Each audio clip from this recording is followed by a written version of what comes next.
Selamat bergabung kembali kawan-kawan pemirsa di channel Desa Tuber. Isu kali ini yang saya bawakan adalah status badan hukum dari Badan Usaha Milik Desa. Selintas kalau kita mendengar isu tentang badan hukum, maka yang terpikirkan pertama kali adalah bentuk konkretnya. Sehingga kalau kita ditanya, apa badan hukumnya?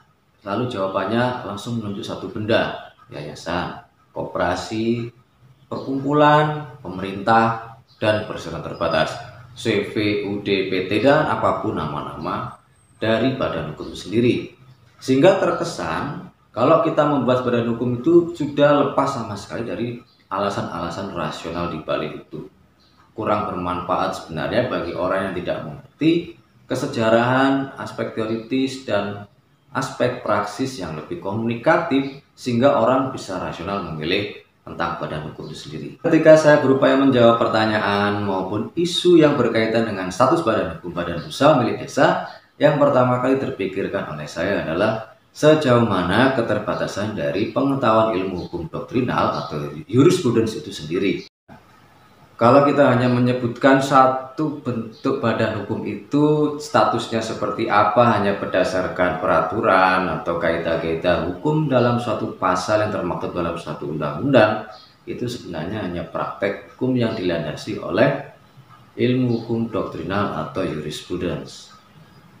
Ada kelemahannya bahwa kalau tidak terdapat frasa hukum itu, maka para aktor-aktor hukum akan sibuk bagaimana mendorong ada satu kalimat badan hukum dalam satu pasal itu. Kalau tidak ada kepuasan tersendiri dan merasa tidak ada kepastian hukum. Di sisi lain, kalau kita melihat hanya berdasarkan pengetahuan doktrinal semacam itu, ada fenomena sosiologis yang tidak lengkap untuk dibahas berdasarkan diskursus ilmu hukum doktrin atau jurisprudence. Oleh karena itu, saya mencoba melihat secara faktual seperti apa isu badan hukum BUMDESA itu dalam perbincangan-perbincangan yang muncul di desa itu sendiri. Secara spesifik, saya memilih BUMDESA Tirta Mandiri di Desa Ponggok, Pulau Harjo, Klaten, yang punya capaian profit luar biasa pada tahun 2015 sampai sekarang. Dan saya ingin melihat langsung percakapan-percakapan seperti apa ketika teman-teman di sana memaknai isu badan hukum sendiri. Seperti apa rumusan masalahnya? Saksikan setelah yang satu ini. Literatur sekunder yang saya telusuri kaitan dengan BUMDESA Tirta Mandiri Desa Ponggok sangat beragam. Ada beberapa karya penelitian yang kaitan dengan ilmu hukum itu sendiri. Ada juga penelitian yang kaitan dengan fenomena ekonomi politik di Desa Ponggok, ada juga fenomena manajemen di Desa Ponggok. Semua penelitian ini saya coba kategorikan sebagai bekal saya untuk konfirmasi di Desa Ponggok. Dari sekian itu, saya pilih lagi mana literatur sekunder yang mempunyai kedekatan dengan apa yang saya sedang imajinasikan secara sosiologis, yaitu bagaimana cara sarjana hukum untuk melihat fenomena badan hukum BUMDESA Tirta Mandiri. Yang pertama, ada aspek ketaatan hukum dan kepatuhan hukum. Ini pengetahuan yang saya dapatkan dari salah satu penelitian sarjana hukum di Jogja yang meneliti fenomena BUMDESA Tirta Mandiri. BUMDESA ini dianggap dan dinilai sangat taat kepada regulasi yang telah diterbitkan oleh pemerintah supradesa. Setelah saya lihat sandarannya, ternyata ketaatan itu dilandasi oleh aspek hukum yang lama, yaitu Undang-Undang Pemda 32 tahun 2004, di mana di dalamnya alasan-alasannya justru desa itu dibentuk atas dasar diskursus desentralisasi administrasi, pelimpahan urusan dari pusat kepada daerah dalam bingkai atasan kepada bawahan. Nah, konteksnya berarti desa ini adalah bawahan, sehingga BUMDESA tidak lebih dari bawahan supradesa itu sendiri. Nah, pemahaman lama semacam ini ternyata cukup disiasati oleh teman-teman BUMDESA Tirta Mandiri. Di dalam peraturan desanya nanti kita lihat yang versi lama tahun 2009, teman-teman memang punya ketaatan hukum garis tegak lurus bahwa BUMDESA Tirta Mandiri itu akhirnya mengurus satu akte pendirian yang disahkan oleh notaris. Nah, ini tidak bisa kita menyalahkan teman-teman BUMDESA Tirta Mandiri. Mengapa BUMDESA yang konon menurut regulasi lama di tahun 2004 dan 2009 itu adalah bagian dari kewenangan desa itu sendiri, tetapi untuk keabsahannya, untuk usahanya itu dia malah meminta legalitas dari notaris. Pertanyaan yang terbersih di pikiran saya adalah, lalu kewenangan kepala desa itu untuk apa kaitan dengan BUMDESA? Nah, pertanyaan-pertanyaan ini akhirnya menimbulkan satu gagasan di pikiran saya pada waktu itu. Ketaatan hukum dari BUMDESA Tirta Mandiri itu bukan berarti selesai, tapi menyisakan persoalan. Setelah diskusi praktis, mungkin itu bisa melegakan dan memuaskan teman-teman BUMDESA Tirta Mandiri untuk bisa bergerak mengelola Umbul Ponggok. Tetapi, secara diskusi teoritis, ilmu hukum macet. Kenapa? Penglihatan terhadap BUMDESA itu tidak lebih dari satu korporasi swasta selayaknya PT, selayaknya perkumpulan atau yayasan. Nah, dalam diskusi teoritis ini, badan hukum semacam ini terkategorikan sebagai badan hukum privat, di mana badan hukum privat itu personalitasnya bersifat individual atau kelompok, orangnya sedikit dan tidak merepresentasikan warga desa itu, tapi merepresentasikan kelompoknya. Nah, di sini pengetahuan hukum yang saya peroleh dari satu riset normatif yang dilakukan oleh salah satu sarjana hukum itu membuat saya berpikir, jangan-jangan memang terjadi realisme palsu. Seolah-olah kalau orang menganalisis kepatuhan hukum bahwa BUMDESA Tirta Mandiri ini patuh pada undang-undang, pada perda tentang BUMDESA di masa itu, lalu mengkonfirmasinya di kenyataan dan menganalisisnya, dia sudah patuh. Tapi tata kepatuhan itu tidak kritis terhadap krisis-krisis yang dihadapi oleh BUMDESA Tirta Mandiri. Belakangan saya baru mengetahui bahwa pada periode-periode awal BUMDESA Tirta Mandiri itu sangat minim pencapaian pendapatannya, konsolidasinya juga baru mulai, kepala desanya juga susah payah harus ke sana kemari nyari siapa yang mengurus, pergantian pengurus beberapa kali. Saya kira ini fenomena juga dialami oleh teman-teman BUMDESA lain di Indonesia. Kesimpulan saya bahwa ilmu hukum doktrinal mengalami keterbatasan. Tidak cukup kita melihat badan hukum BUMDESA itu hanya sekali dua kali datang ke desa. Akhirnya saya mencoba berkali-kali datang ke Desa Ponggok sambil belajar semampunya. Tata ketatan hukum itu tidak sederhana, bahwa kepatuhan itu harus punya klaim ketepatan, kita harus bersikap kritis terhadap ilmu itu sendiri, sekaligus mampu mengatasi krisis yang dijumpai oleh teman-teman di sana. Satu kosakata yang saya dapatkan setelah saya berkunjung ke sana adalah perdes kami tidak laku. Padahal perdes di dalamnya itu sendiri yang disebut tidak laku, itu ada kaidah hukum ngurus ke notaris. Sampai di sini saya tidak puas, saya coba telusuri dengan literatur sekunder. Informasi-informasi yang saya dapatkan, BUMDESA Tirta Mandiri itu mendirikan sekitar 4 buah perusahaan. Ini fenomena menarik, karena pengalaman saya waktu menyusun peraturan Menteri Desa tentang BUMDESA, hal ini saya pelajari dari beberapa teman pejabat Kementerian Desa dan juga para pelaku-pelaku pendampingan BUMDESA. BUMDESA banyak mengalami masalah ketika dia mengurus usaha yang itu kaitannya dengan aset-aset publik.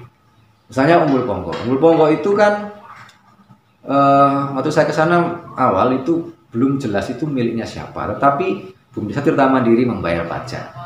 Itu sekitar berapa ratus juta gitu ya. Sekarang udah total hampir 1 miliar. Kalau pengunjungnya bertambah dan sebagainya. Nah, saya kemudian melihat literatur sekunder bahwa meskipun pencapaian BUMDESA Tirta Mandiri itu tinggi, tetapi operasionalnya ada salah satu karya akademis yang saya kutip juga dalam penelitian, misi penelitian ini. BUMDESA Tirta Mandiri mendirikan PT tetapi tidak kongruen, tidak cocok dengan pengetahuan hukum kenotariatan. Sehingga akte yang diurus oleh BUMDESA Tirta Mandiri itu kategori akte bawah tangan. Saya coba konfirmasi pengetahuan ini ke teman-teman sana. Siapa pihak penghadapnya ke notaris? Oh, ada kepala desa, ada ini, dan sebagainya. Lalu mengapa dinyatakan tidak sah? Problem ini saya gali lagi. Kalau secara dogmatis, pengetahuan kenotariatan dan urusannya dengan kewenangan desa pada tahun 2015, di mana Pemerintah Tirta Mandiri itu mendirikan 4 PT, 4 unit usaha PT, maka mengapa bisa dinyatakan secara akademis